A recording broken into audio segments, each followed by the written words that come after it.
牙药宝找三宝。保牙、保龈、保笑容，一起照顾你的口腔健康。我是三宝牙医吴医师。今天2024年11月3号，我们很开心，在这个台北福华文教会馆这里，来听这个演讲啊。今天演讲主题主要是高龄的龋齿高龄的重建我们要什么？活到老怎样？活到老。要吃到老，活到老要吃到老，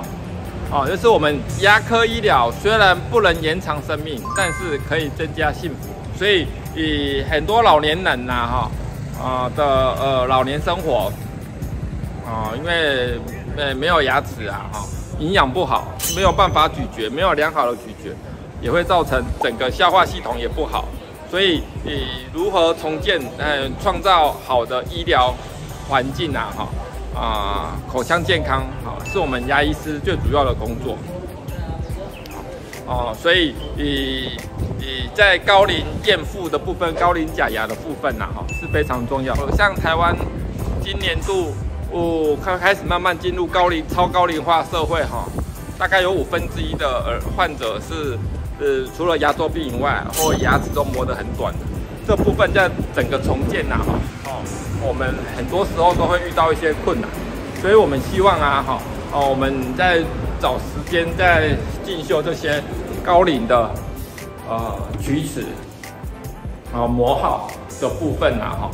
牙齿磨了短短的怎么让它重建到恢复年轻漂亮好看的牙齿这是我们今天主要来上课程最主要的方式那然后整个重建我们不是为了要植牙，我们希望把这些磨短的牙齿把它用假牙用树脂慢慢把它恢复成什么好看好用的牙齿所以我们希望能将这些磨耗的牙齿把它慢慢重建起来，用假牙把它恢复起来。所以我们今天主要上的是什么？南加大的课，南加大的教授，南加大的教授叫什么？伊娃老师的，他是美国南加州大学的教授，伊娃老师的课所以我们今天很开心来上他一整天的牙齿的课，不是把他牙齿拔掉换成植牙，换成 All-on-4， 而是把他剩下不好的牙齿怎么让他创造他下半辈子重建起来。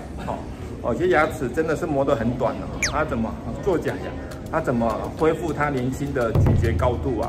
我们都知道年轻时候的牙齿是长，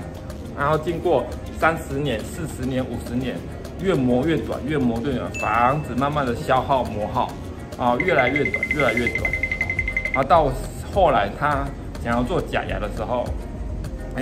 可能空间不够可能高度不够，长度不够，所以这时候我们就会利用什么增加咬合高度来恢复原本牙齿年轻时候的牙齿长度不然它经过30年的使用、40年的使用，已经越磨越短。我们要增加它牙齿的长度，这样子做起来牙齿才会大颗，才会好看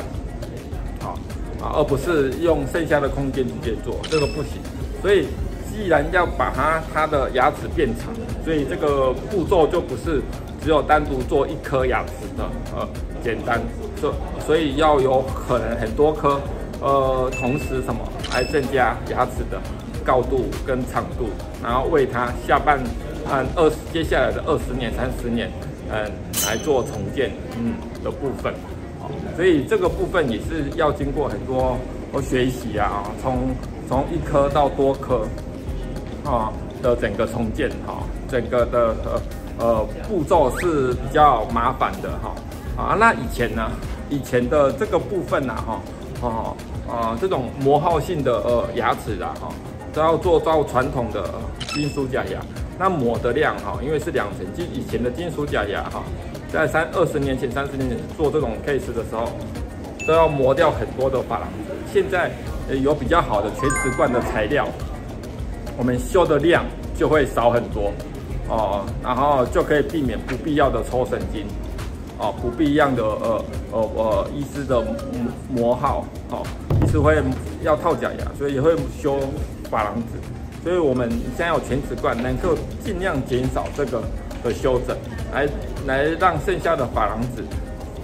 继续保留，来做咬合垫高的部分。就像本来磨短的牙齿，我们做一个包盖，把它做增长，把它恢复牙齿的原本的高度长度。本来所以以前就是要整个磨掉剩下的，把剩下的珐琅质继续磨掉，现在不用。现在可以继续直接做一个垫高的方式，把它的丧失的用人工珐琅质的部分的全瓷冠来恢复牙齿的原本的高度。所以现在有这种人工珐琅质的修复技术，当然是比以前好很多所以能够减少不必要的牙齿的磨耗。这就是我们今天最主要来学习的，在整个齿列里面来把它垫高，所以这个过程会比较复杂一点所以我们才需要来继续上这些医法老师这种大师的课教授的课来继续学习因为为了这些高龄化的患者所以今天在今天天气真的很好没有出去玩真的很可惜。可是我们为了我们的患者还是要赶快来做，有时间就赶快来进修那这样子才可以让我们的患者享受到国际级的治疗国际级的医疗让患者达到又快又好的口腔照顾所以今天真的很开心来跟那个医法老师学所以在未来的治疗上我们可以有更多的选择方式，而不是用传统的治疗我们现在有新的材料、新的技术来让患者更快更容易来重建这个牙齿，等待的时间不用那么久，又可以恢复成年轻时候的牙齿长度这是对我们的患者来说这是用新的材料来照顾你们，我们觉得很开心对，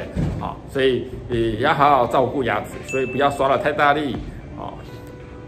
牙齿就不会磨耗成这么多所以最后谢谢大家帮我们按赞、订阅跟分享有些老师介绍有个影片我们放给大家看，谢谢，拜拜。And everything changes. You see here how collapsed and how the patient looks much older. Once that you increase vertical dimension, the muscles relax, the face relax, and they look much younger. 牙药宝找3宝。